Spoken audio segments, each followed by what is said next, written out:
کیا تم نہیں سمجھتے میں کس حال میں ہوں سپاہیوں کے سربراہ؟ میں نے کہا کہ تم مجھ سے دور ہو جاؤ، پریشانی میں مت پڑو۔ آگے سے اختمور کہتا ہے آپ نے ایسا کر کے مجھے واقعہ تکلیف پہنچائی الججے خاتون، یہ ضد کا وقت نہیں، اس سے پہلے کہ کوئی آپ کو دیکھ لے یہاں سے چلے جائیں۔ الججے خاتون ڈین پر حملہ کرنے لگتی ہے۔ آگے سے اختمور اسے پکڑ لیتا ہے، وہ کہتی ہے مجھے اس سے بات کرنی ہے، پھر وہ ڈین پر حملہ کر دیتی ہے، لیکن آگے سے اختمور اسے پکڑ لیتا ہے اور جیسے ہی اختمور اس کو پکڑتا ہے تو الججے کا خنجر اختمور کے کندھے پر پیوست ہو جاتا ہے۔ الججے خاتون کہتی ہیں اختمور جنگل میں اولف کے سپاہی گڑھے کھود رہے ہوتے ہیں، اوپر سے اولف آتا ہے اور کہتا ہے یہ گڑھے ان کی لاشوں سے بھرے جائیں گے، ان کا خون میرے پیارے ساگا کے خون کے لیے بہایا جائے گا۔ ایک سپاہی کہتا ہے عثمان نہ آیا تو کیا ہوگا؟ آگے سے اولف کہتا ہے اور اگر وہ نہیں آیا تو ہم ان کے پاس جائیں گے، میں کوئی مسئلہ نہیں چاہتا، جب وہ جال میں پھنسیں گے تو ہم انہیں گھیر لیں گے۔ تم نے اس ملک کو موت دی جیسا کہ میرے دادا نے فتح کیے ہوئے ممالک میں کیا۔ ادھر جرکتائی ان کو دیکھ رہا ہوتا ہے۔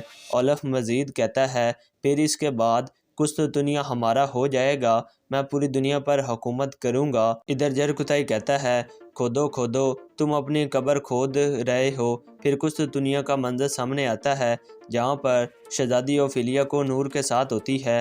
وہ کہتی ہے تم سوچ رہے ہو کہ میں نے تمہیں جانے کیوں دیا؟ ٹھیک ہے۔ آگے سے کو نور کہتا ہے نہیں شہزادی، میں واحد ہوں جس پر آپ شہر میں بھروسہ کر سکتے ہیں۔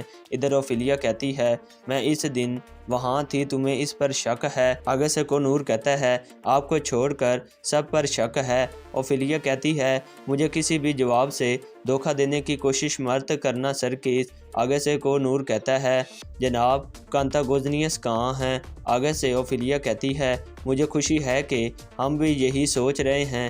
کو نور کہتا ہے اگر آپ مجھے بتائیں کہ یہ کہاں ہے میں آپ کے لیے مزید کچھ کر سکتا ہوں۔ اوفیلیا کہتی ہے آپ سب سے بڑی چیز کیا کر سکتے ہیں سرکیز، وہ شاہی خاندان کا فرد ہے۔ آگے سے کو نور کہتا ہے میں اس سے کہیں زیادہ ہوں جو آپ دیکھتے ہیں شہزادی، اور تمہیں خوش ہونا چاہیے کیونکہ میں تمہاری خدمت کرتا ہوں۔ آگے سے اوفیلیا کہتی ہے یہ چھونے والا ہے کانتاگوزنیس، وہ میرے والد کے حکم سے مشرق میں ہماری سرزمین پر گیا ہے، یا نہ ہوا تخت کے لیے زیادہ محفوظ ہے۔ آگے سے کو نور کہتا ہے وہ ان لوگوں پر حملہ کرے گا جنہوں نے تخت کے خلاف بغاوت کی کوشش کو روکا تھا۔ آگے سے اوفیلیا کہتی ہے ترک۔ ادھر جنگل میں عثمان صاحب اپنے سپاہیوں کے ساتھ کہیں جا رہے ہوتے ہیں۔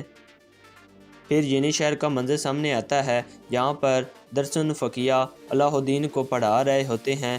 وہ کہتے ہیں تم افسوس سے کیا سوچتے ہو علاء الدین؟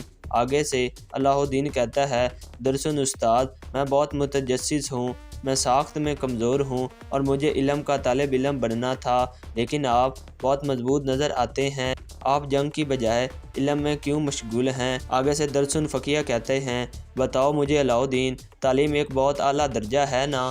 آگے سے علاء الدین کہتا ہے بہت ہی، اور میں شہید بننا چاہتا ہوں۔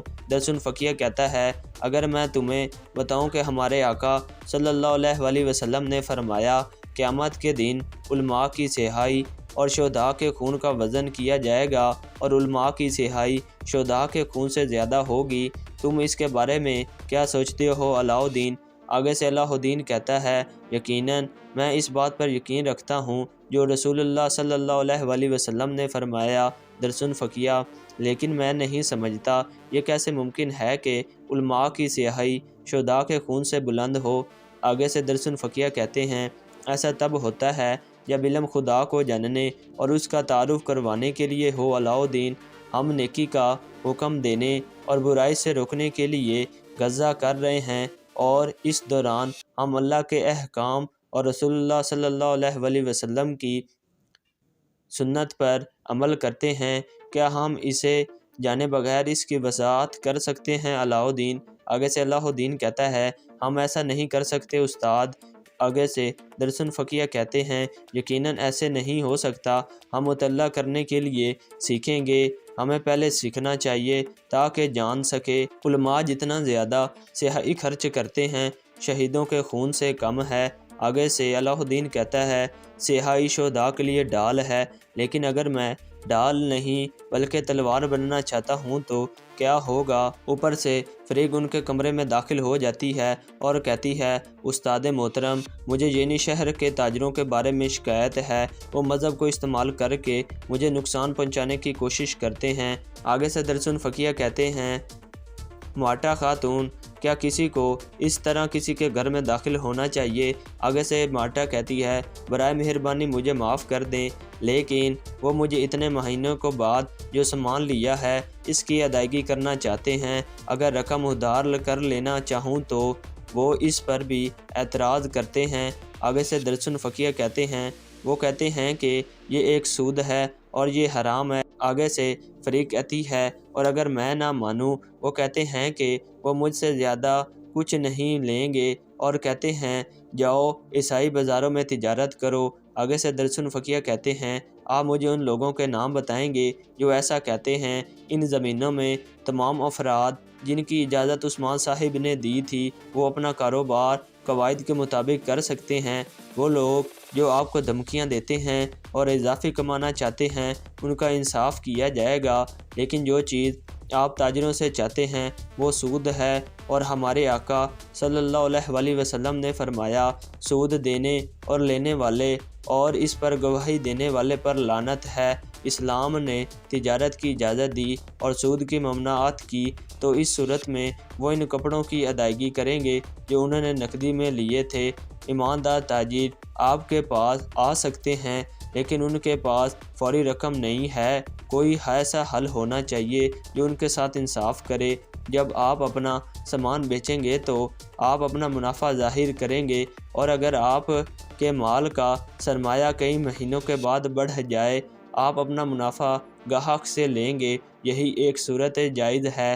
علاء الدین وہاں سے نکل آتا ہے، وہ کہتا ہے درس الفقیہ درست کہہ رہے ہیں، لیکن یہ مسئلہ نہیں، یقیناً علم عام ہے۔ میرے والد مجھے سرداری نہیں دیتے کیونکہ وہ مجھ پر بھروسہ نہیں کرتے۔ میں جانتا ہوں کہ میں اپنے بھائی جیسا نہیں ہوں۔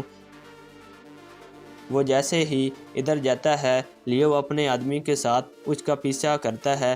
مارٹا اس کو دیکھ کر کہتی ہے اب تم پکڑے گئے ہو علاء الدین، اس محلے میں داخل ہونے کے لیے تمہاری جہنم تمہارا انتظار کر رہا ہے۔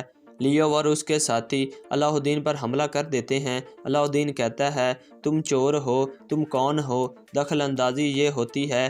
پھر اس کے بعد وہ ان سپاہیوں پر حملہ کرتے ہیں، لیکن آگے سے لیو کے آدمی اس سپاہی کو مار ڈالتے ہیں۔ اوپر سے ایک اور سپاہی آتا ہے اور وہ بھی ان کے ساتھ لڑتا ہے، لیکن جیسے ہی علاء الدین آگے جاتا ہے مارٹا اس کو وہاں سے پکڑ لیتی ہے، پکڑ کر اپنے ساتھیوں کے ساتھ وہ جینی شہر میں سے نکل جاتی ہے۔